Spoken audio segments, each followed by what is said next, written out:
ગઈકાલે મોડી સાંજે હું રાજકોટ એક ધારા 14 દિવસ રોકાઈને અમદાવાદ આવ્યો છું અને 14 દિવસ દરમિયાન રાજકોટ અગ્નિકાંડના કેટલાક પીડિતોને મળ્યો. ત્યાં મેં પ્રાર્થના સભામાં ભાગ લીધો, શ્રદ્ધાંજલિના કાર્યક્રમો આપ્યા, પીડિતો માટે મૌન પાળ્યું,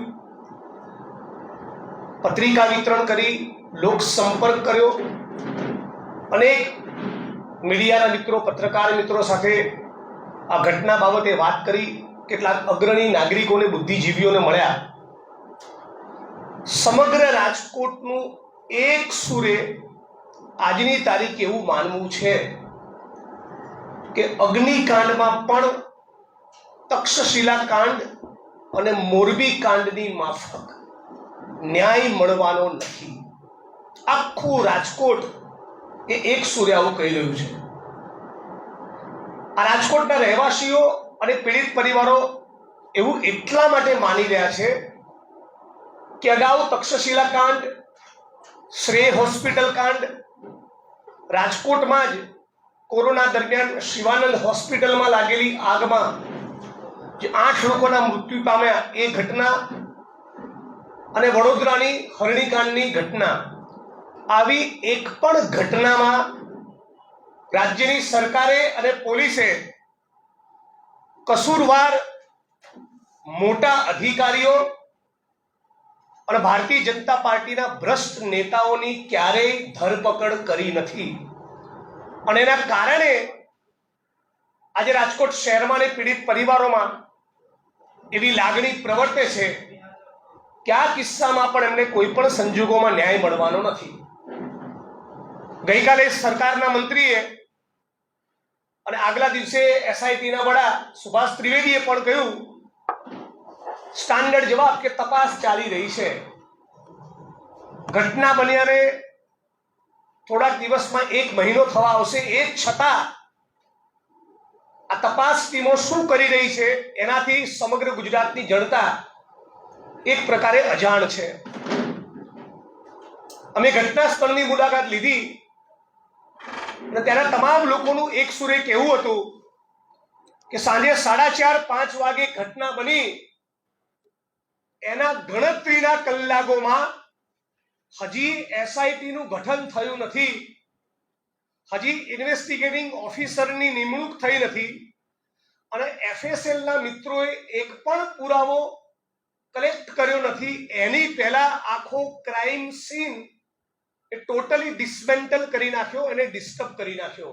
એલએલબીના પહેલા વર્ષમાં ભણનારા વિદ્યાર્થી અને લોકરક્ષકને પણ ખબર પડે છે કે આવી ગંભીર ઘટનામાં કે કોઈ પણ ગુનાહિત કૃત્યમાં પુરાવાઓ એકત્રિત કર્યા ન હોય ત્યાં સુધી ક્રાઇમ સીનને ડિસ્ટર્બ કરી શકાતો નથી.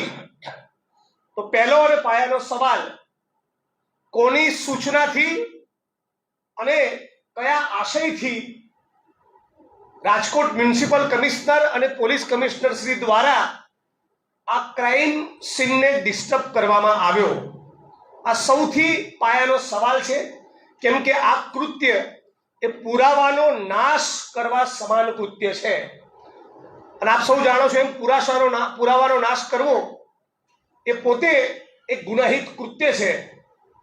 તો કોની સૂચના હતી અને કોના કહેવાથી, કયા આશયથી આ ક્રાઇમ સીનને ખોરવી નાખી, ત્યાં જેસીબી ફેરવી દઈને આખી જગ્યાને ક્રિકેટ રમી શકાય એવા ખુલ્લા મેદાનમાં તબદીલ કરી દીધી?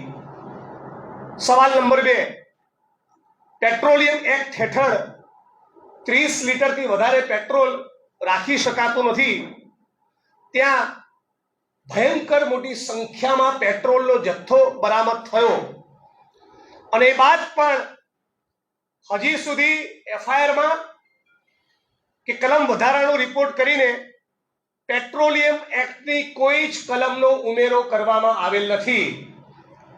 મુદ્દા નંબર 3, રાજકોટ વાસીઓના મુખે એવી ચર્ચા છે કે અત્યારે જે ઓફિસરો ઘટનાની તપાસ કરી રહેલા છે એ ઓફિસર પૈકીના 2 માણસો બરાબર ઘટનાના 24 કલાક પહેલા એક જુગારની મેટરમાં તોડ કરી રહ્યા હતા.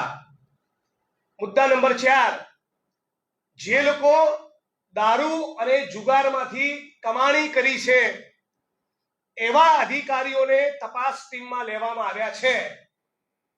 મુદ્દા નંબર 5, એસઆઈટી એ મોરબી કાંડમાં પણ બની હતી અને મોરબી કાંડની મેટર લડી રહેલા એક એડવોકેટ મિત્ર સાથે વાત થઈ. એમણે કહ્યું કે મોરબી કાંડમાં દાખલ થયેલી ચાર્જશીટમાં એસઆઈટીના રિપોર્ટને મૂકવામાં આવેલ નથી. એના રિપોર્ટનું તક્ષશિલા કાંડ, મોરબી કાંડ કે અગ્નિકાંડ જેવી ઘટનામાં આપણે પાણીપુરી ખાતા હોય અને એ વખતે હાથમાં જે કાગળ પકડાવે એનાથી વિશેષ કોઈ મહત્વ રહેતું નથી.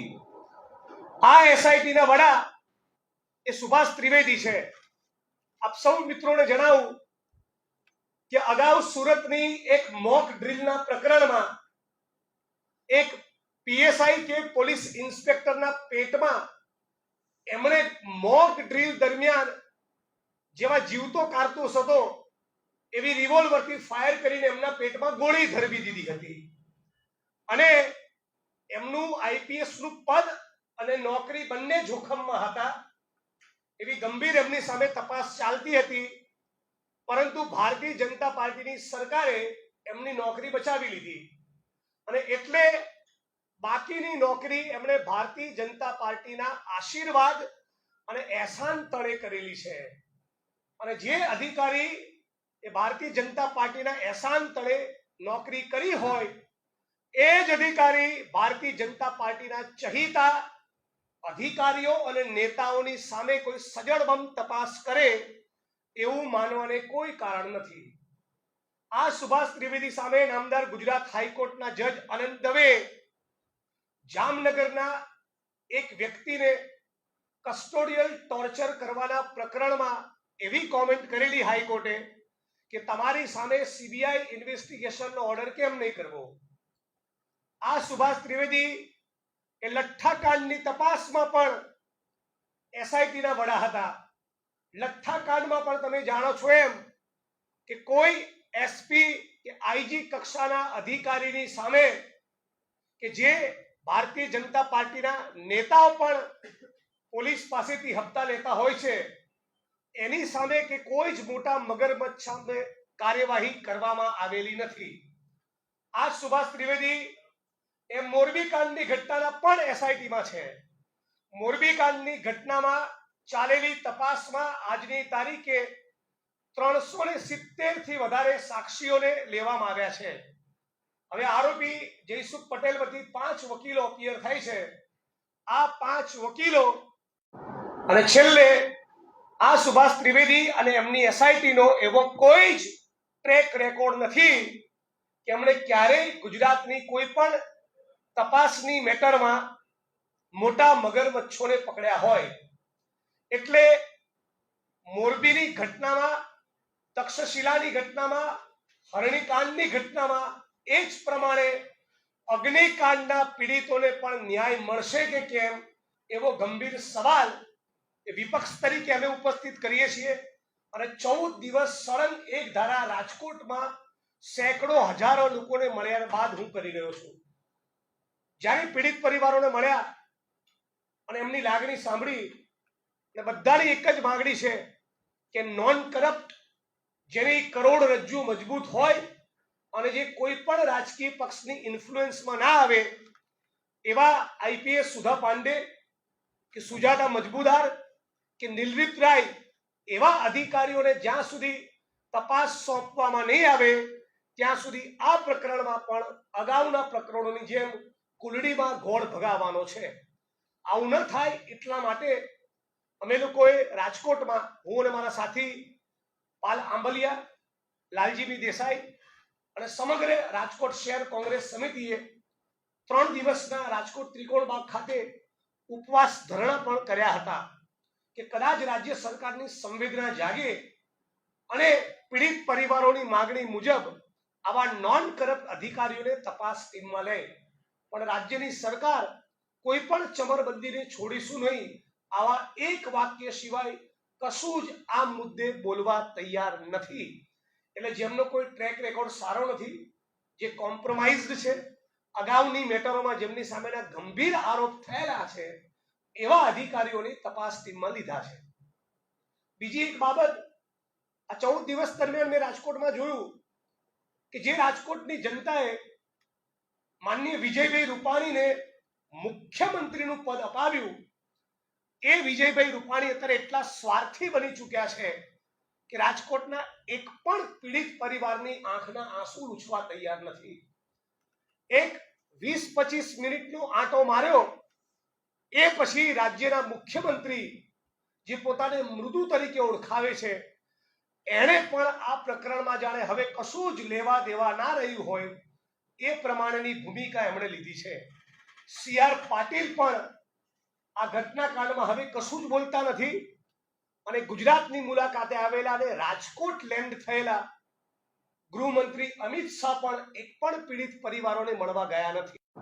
અને છેલ્લે આ સુભાષ ત્રિવેદી અને એમની SITનો એવો કોઈ જ ટ્રેક રેકોર્ડ નથી કે એમણે ક્યારેય ગુજરાતની કોઈ પણ તપાસની મેટરમાં મોટા મગરમચ્છોને પકડ્યા હોય.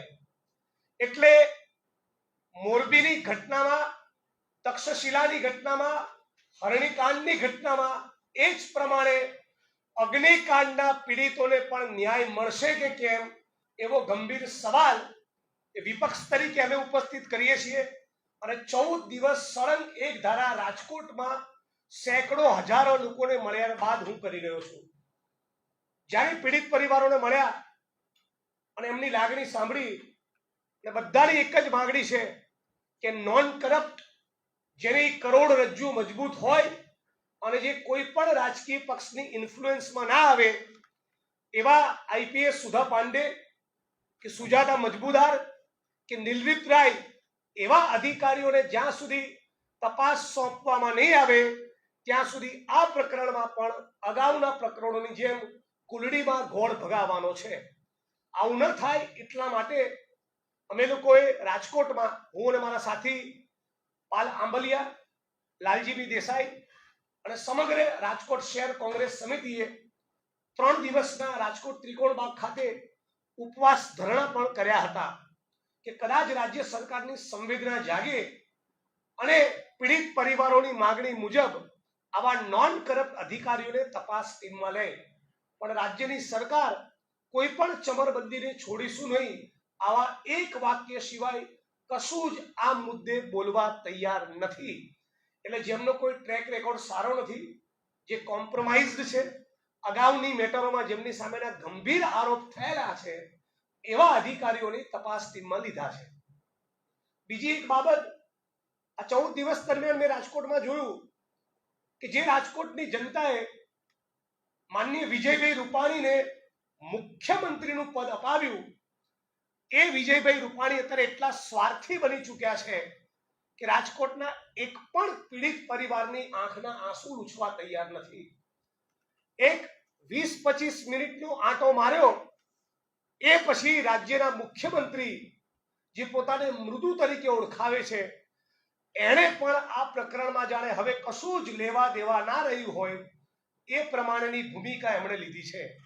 CR પાટીલ પણ આ ઘટનાકાંડમાં હવે કશું જ બોલતા નથી અને ગુજરાતની મુલાકાતે આવેલા અને રાજકોટ લેન્ડ થયેલા ગૃહમંત્રી અમિત શાહ પણ એક પણ પીડિત પરિવારોને મળવા ગયા નથી. 156 ધારાસભ્યો, રાજકોટના 68 કોર્પોરેટરો અને 25 સાંસદોમાંથી એક પણ માણસ આજની તારીખે અગ્નિકાંડના પીડિતોને ન્યાય અપાવવા, એમની આંખના આંસુ લૂછવા એમની સાથે નથી. એનો મતલબ એમ કે રાજ્યની સરકાર એ વિપક્ષ અને મીડિયાનું પ્રેશર ઓછું થાય એની રાહ જોઈ રહી છે અને અગાઉના પ્રકરણોની જેમ કુલડીમાં ઘોળ ભગાયો, કેસમાં ભાંગરો વટાયો, એ જ પ્રમાણેનું કૃત્ય એ અગ્નિકાંડમાં પણ કરવા માંગે છે, એવું બહુ જવાબદારીપૂર્વક કહું છું. અને એટલા માટે કોંગ્રેસ પક્ષ તરીકે અમે બધા જ ડિટરમાઇન્ડ છીએ કે જ્યાં સુધી પીડિત પરિવારોને લડવું હશે સુપ્રીમ કોર્ટ ઓફ ઇન્ડિયા સુધી અમે એમની મદદ કરવાના છીએ અને આ